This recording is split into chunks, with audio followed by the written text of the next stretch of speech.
Olá, bem-vindos a mais uma conversa aprofundada aqui no nosso espaço. Hoje a gente mergulha numa área, assim, super interessante, a interface entre ciência de materiais e ciência da computação.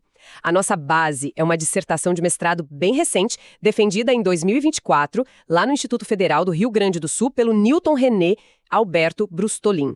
O trabalho dele investiga como a aprendizagem de máquina, o tal do ML, está começando a realmente mudar o jogo na engenharia de materiais. A análise que a gente vai fazer aqui se baseia em 2 artigos científicos que estão dentro dessa dissertação. Primeiro, uma revisão sistemática que mapeou o uso de ML na área ali entre 2015 e 2023. E segundo, um estudo de caso bem prático que usou inteligência artificial, IA, para otimizar a fabricação de um material específico, o ferro fundido nodular austemperado, o ADI. E um detalhe importante, seguindo o rigor da fonte original, a gente vai usar o termo grafitar, com A no final, quando falar dos nódulos de carbono, ok? Então, o nosso objetivo é entender como essas técnicas computacionais avançadas ajudam a, superar aqueles desafios clássicos, né? No desenvolvimento de materiais, na previsão de propriedades, na otimização da indústria. A ideia é manter um papo técnico mais didático, quase como se a gente estivesse discutindo esses resultados com outros especialistas. Certo? Vamos começar a destrinchar isso. Exato. Engenharia de materiais é um campo, assim, de uma complexidade enorme, né? Tradicionalmente, para descobrir ou otimizar um material, você precisa de muitos experimentos. Isso leva tempo, custa caro. O que essa pesquisa explora é justamente como o ML pode, digamos, acelerar esse processo todo. Ele consegue analisar um volume imenso de dados, achar padrões, prever resultados de um jeito muito mais eficiente. E o legal desse trabalho é que ele combina essa visão geral, da revisão, com uma aplicação super concreta no ADI. Acho que vai dar uma discussão bem rica. Com certeza. Começando então pela revisão sistemática. A promessa de acelerar é ótima, mas para a gente confiar nos resultados, a metodologia tem que ser muito sólida, né? Como foi feita essa revisão? Olha, a abordagem foi bem rigorosa mesmo. Eles seguiram o protocolo PRISMA. Ah, o PRISMA, sim, um padrão bem conhecido para esse tipo de revisão. Isso. Garante transparência, qualidade metodológica.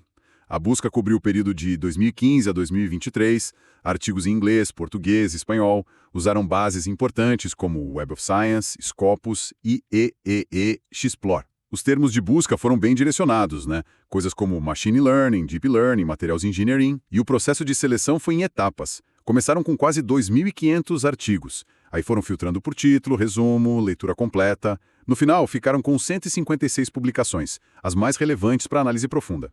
Nossa, um funil e tanto para chegar no que realmente importava. E o que essa análise dos 156 artigos revelou? Quais foram as principais descobertas? Bom, uma coisa que salta aos olhos é o crescimento exponencial das publicações. Especialmente depois de 2018, deu um salto. Isso sinaliza o quê? Que a área está amadurecendo. Exato. Mostra que o ML está saindo da teoria e começando a dar resultado prático em materiais, né? Tanto na academia quanto na indústria. Agora, sobre as técnicas.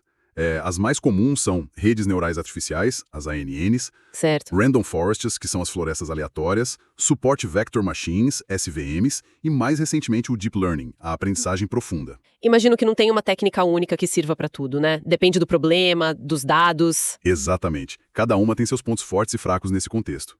As ANNs, por exemplo, são muito boas para modelar relações complexas, não lineares, prever propriedades a partir da composição do processo, só que elas geralmente precisam de bastante dado para treinar, né? E tem a questão da interpretabilidade, são meio caixas pretas, difícil saber o porquê da previsão. Entendi. E as outras? Random Forests? Random Forests são mais robustas, com menos dados, ou dados com mais ruído, e são mais interpretáveis, mostram a importância de cada variável, mas podem ter dificuldade com dados muito complexos, não estruturados. As SVMs vão bem com muitas variáveis e poucos exemplos, mas são sensíveis aos parâmetros que você escolhe. Já o Deep Learning, que é uma evolução das ANNs com arquiteturas mais complexas, esse tem um poder enorme para lidar com dados como imagens de micrografias, por exemplo. Ele aprende a achar as características sozinho. Fascinante. Mas imagino que exige ainda mais dados e poder computacional? Exige sim, bastante dado e custo computacional alto. Mas, no geral, a precisão que esses estudos reportam fica ali entre 85% e 95%, o que é muito bom para aplicações práticas. Uma performance bem interessante. E onde essas ferramentas estão sendo mais usadas? Em que tipos de materiais? A distribuição mostra bem onde estão os maiores desafios, eu diria. Materiais metálicos lideram, com 35% dos estudos. Faz sentido, pela complexidade das ligas, tratamentos térmicos. Justamente. O ML é usado para prever propriedades mecânicas, otimizar tratamento térmico, ajudar no design de novas ligas, e o Deep Learning está crescendo muito aí para analisar a microestrutura automaticamente. Depois vem os polímeros, com 25%. O foco é desenhar novos polímeros, prever como eles degradam, e tem muita coisa ligada à sustentabilidade agora, né? Reciclagem, fontes renováveis. Sim, um tema super atual. E os outros? Compósitos ficam com 18%. Ali o desafio é entender as interfaces, prever falhas, muito importante para a área aeroespacial, automotiva. Cerâmicos, com 15%, usam ML para otimizar a sinterização, controlar a microestrutura, prever resistência. E, por fim, os nanomateriais, com 7%. Parece pouco, mas é uma área que está crescendo muito rápido. ML ajuda a prever estruturas em nanoescala, controlar a síntese que é super complexa. A revisão cita exemplos concretos dessas aplicações, para a gente visualizar melhor? Cita sim. Tem, por exemplo, um trabalho que usou ML explicável para não só prever, mas entender o que influencia as propriedades de aços baínicos. Outro que previu a temperatura de início da transformação martensítica em aços, que é super importante para o processamento. E até previsão de diagramas de fase, que é a base para o design racional de novas ligas, né? Para achar composições otimizadas. Então, o cenário é bem promissor, crescimento rápido, aplicações diversas. Mas você mencionou desafios. Quais são os grandes obstáculos que a revisão apontou? Sim, a revisão não pinta só um quadro cor-de-rosa, não. Aponta desafios bem importantes. Talvez o maior de todos seja a questão dos dados. Qualidade e disponibilidade, né? Exato. Dado experimental em materiais custa caro, demora para gerar, pode ter ruído, inconsistência entre laboratórios e falta padronização nos formatos, nos metadados. Isso dificulta muito criar aqueles grandes bancos de dados confiáveis que o ML precisa para aprender bem. Entendi. Além dos dados, o que mais? A interpretabilidade, que a gente já falou um pouco. Entender por que o modelo deu aquela resposta.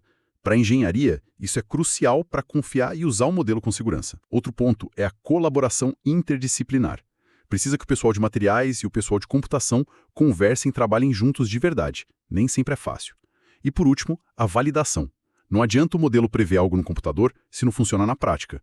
Validar com o experimento real é fundamental, mas também é um gargalo. Pode ser caro e demorado. Compreendido.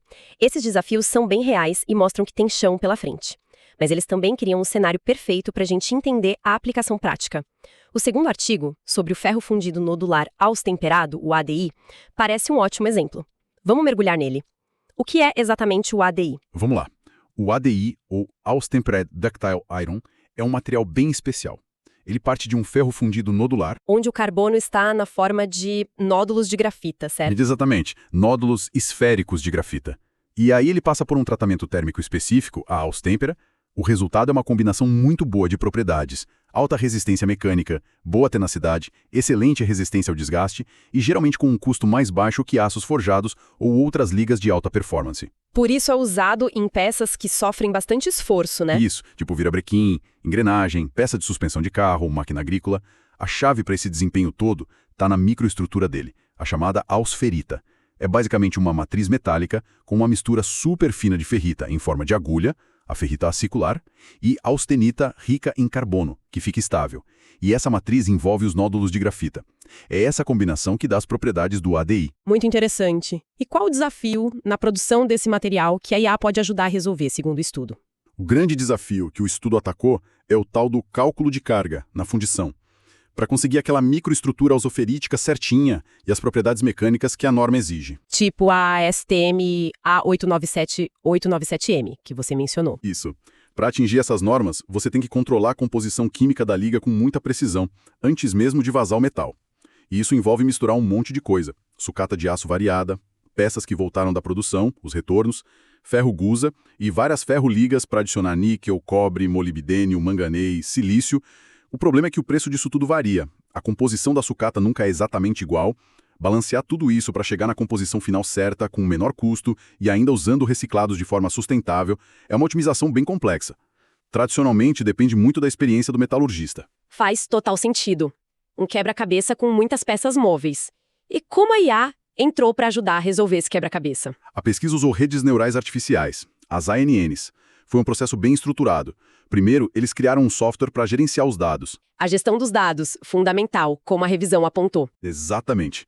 Usaram Delphi e Firebird para organizar custo de matéria-prima, 75 composições químicas diferentes de ADI, tiradas de fontes como o ASM Handbook, que é referência. E as propriedades mecânicas correspondentes. Limite de resistência, escoamento, alongamento, dureza. Isso deu um banco de dados com 1.350 conjuntos. Com essa base, eles foram para o modelo preditivo. Usaram MATLAB para treinar uma ANN do tipo Perceptron multicamadas. E qual era a tarefa da rede neural? As entradas eram as propriedades mecânicas que eles queriam atingir, conforme a norma, e uma meta de custo. As saídas eram as porcentagens ideais de cada elemento químico. Carbono, silício, manganês, molibdênio, níquel, magnésio, enxofre, cobre, cromo e outros. O objetivo era que a ANN dissesse, olha, para ter essas propriedades com o menor custo, a composição química ideal é essa aqui. Uma abordagem bem direcionada. Mas, como falamos, a previsão é uma coisa. Eles conseguiram validar isso na prática. Produziram esse AD previsto pela IA? Sim, e a validação foi bem completa, um ponto alto do trabalho. Primeiro, eles produziram a liga com a composição prevista pela IA num forno industrial de 1500 kg e verificaram a composição do metal líquido com espectrometria óptica. Bateu com a previsão. Ótimo, primeiro passo. E as amostras e testes? Prepararam amostras padronizadas, aqueles blocos Y, e usinaram os corpos de prova. Aí fizeram o tratamento térmico-chave, a Austempera. Aqueceram a 840 graus Celsius, depois resfriaram rápido e mantiveram num banho de sal a 340 graus Celsius. O ciclo exato para formar os ferrita. Exato. E aí veio a análise microestrutural com microscopia óptica e eletrônica, MEV. Confirmaram a microestrutura que queriam. Nódulos de grafita bem formados, bem distribuídos. Quantificaram isso? Sim, cerca de 360 nódulos por milímetro quadrado, nodularização de 95%, tamanho médio de 36 micrômetros, tudo dentro do esperado. E imersos na matriz de alsferrita fina e acicular. Fizeram também a análise da fratura por MEV, que mostrou o comportamento dúctil esperado. E difração de raios-x para confirmar as fases presentes. Ferrita e cementita, da alsferrita. Uma caracterização bem detalhada. E os testes mecânicos finais? Atingiram a norma? Atingiram sim e bem. Fizeram ensaio de tração e dureza Brinell. Os resultados atenderam à norma ASTM A987897M, grau 2. Resistência à tração perto de 1050 MPa, escoamento de 750 MPa, alongamento de 7%, dureza de 302 HB. Tudo dentro do especificado. E comparado ao material antes do tratamento? Um ganho enorme de resistência. Cerca de 75% a mais na tração, 60% no escoamento. Claro, com redução no alongamento, como é esperado para os ferrita, mas validou totalmente a previsão da IA. Resultados muito bons mesmo. E o outro lado da moeda, a otimização de custo e sustentabilidade. A IA conseguiu entregar isso também? Conseguiu, e esse é talvez o ponto mais empolgante. A IA achou uma composição que atendia às propriedades usando pouco níquel e molibdênio, que são elementos caros. Então o custo da matéria-prima caiu. Caiu significativamente. A dissertação fala que a IA achou receitas de carga com custo até 1,5 vezes menor que a referência. E tem mais. Estimativas preliminares, lá na introdução da dissertação, sugerem redução de 15% no consumo de energia e até 50% no custo total de produção. Nossa, que impacto! Pois é. Mostra o potencial da IA para otimizar o uso de matéria-prima, usar mais reciclados e reduzir o impacto ambiental e o custo na fundição. É bem concreto. Realmente, esse estudo de caso do AD parece que materializa muito bem os potenciais e também os desafios que a revisão sistemática tinha levantado, não é? Como você conecta as duas partes? A conexão é total.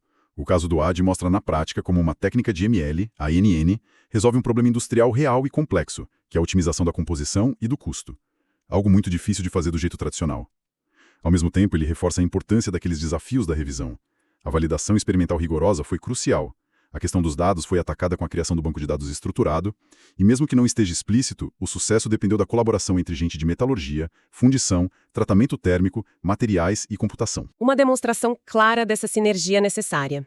Bom, resumindo um pouco nossa conversa de hoje, fica bem claro que a aprendizagem de máquina está deixando de ser só promessa, né? Está virando ferramenta real na engenharia de materiais. A gente viu como ela mapeia o conhecimento com a revisão e, mais importante, como otimiza materiais e processos na prática, como no ADI, trazendo eficiência, reduzindo o custo, ajudando na sustentabilidade. Sem dúvida. É uma transformação acontecendo agora. E o sucesso disso no futuro vai depender de a gente superar aqueles desafios de dados, né? Conseguir dados bons, padronizados, e também desenvolver modelos de ML que sejam mais interpretáveis, que o engenheiro consiga entender o que está acontecendo ali dentro. E, claro, fomentar cada vez mais essa colaboração entre as áreas.